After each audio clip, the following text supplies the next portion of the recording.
Hey, what's going on, guys? It's Brent here, the owner of C4F. Today, I want to walk you through the concept and idea of future pacing. So what is future pacing? A lot of people do it. It's included in about every possible script in the world. Future pacing is essentially, it's helping them imagine or identify themselves as a better version of themselves in a better situation because of your product. So if you're selling fitness, future pacing would be like, what would it feel like to go to the beach and blah, blah, blah? How would your life change? The way a lot of people are taught to ask it is, how would your life be different? And that is a very hard question to answer. So I'm going to give you a better way to answer here shortly. If you haven't, if you're new to the channel, go ahead, like, share, subscribe, send to a friend. I drop free content every single week. Go listen to it. If it's not better than what you're already paying for, then unsubscribe, cancel, never listen to me again.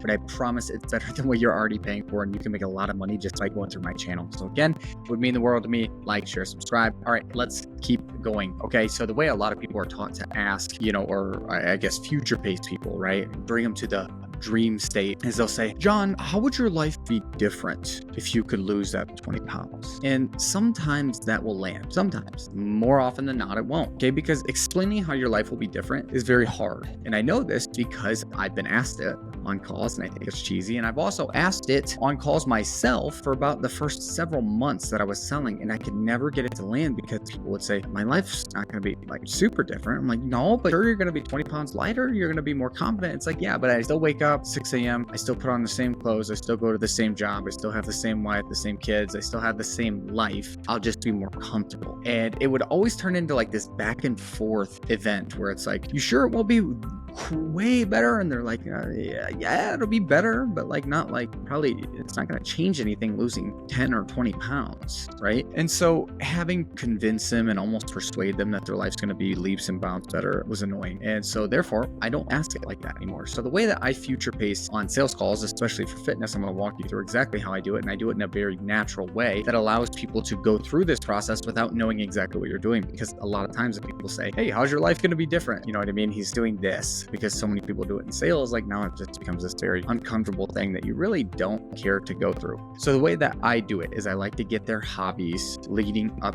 to the future pace section of the script. And I'm not saying that don't do future pacing. Future pacing is a very positive, very strong thing when you can land it correctly. So let's talk about a time I future paced someone and it worked really well. Okay. And this isn't just a one-off thing. I've done this with literally hundreds of students, thousands of phone calls, thousands of reviews. It's tried, true, and tested. Again, this is why I say our free stuff is better than the stuff you're paying for. The way that I do it is I get their hobbies. So for her, she was a snowboarder and she was from California. And I was like, hey, I used to, this is when I was going into the future pacing. Basically, I just transitioned. I was like, hey, you said you were a snowboarder, right?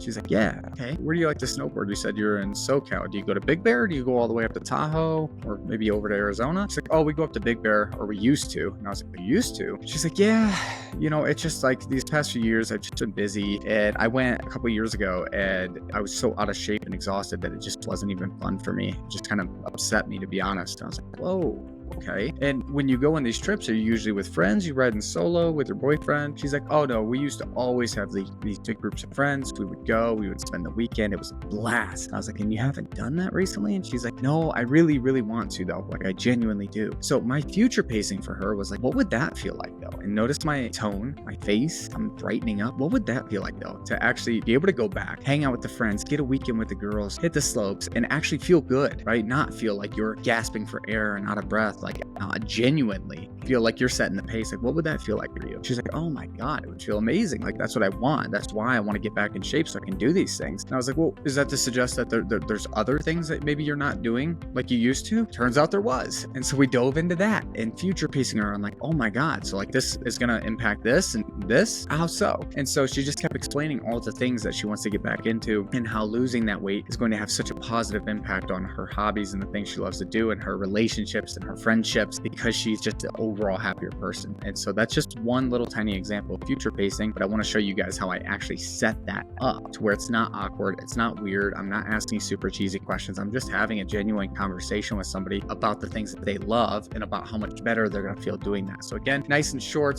sweet tip. I hope it makes you money. I hope it helps you have more smooth, buttery sales calls that just wind up closing at the end with no objections. I hope and I pray that that happens for you. So again, that dive into my content. If it's not better than the free stuff, it's not better than the paid stuff, unfollow. But I am very confident that it is. If you're ever interested in working together, I am taking 3 to 5 clients a month. We are capped in July. Sorry, we are capped. But if you want to join the low ticket, you can go ahead and do that. It's looking like we have, this isn't false urgency, we have, I think, 1 spot remaining in August that we're going to take. So if you want to snag that spot, if you want to work with me and scale your business, go ahead and sign up for that low ticket and earn your way into that spot. Okay, guys, God bless. Have a good day.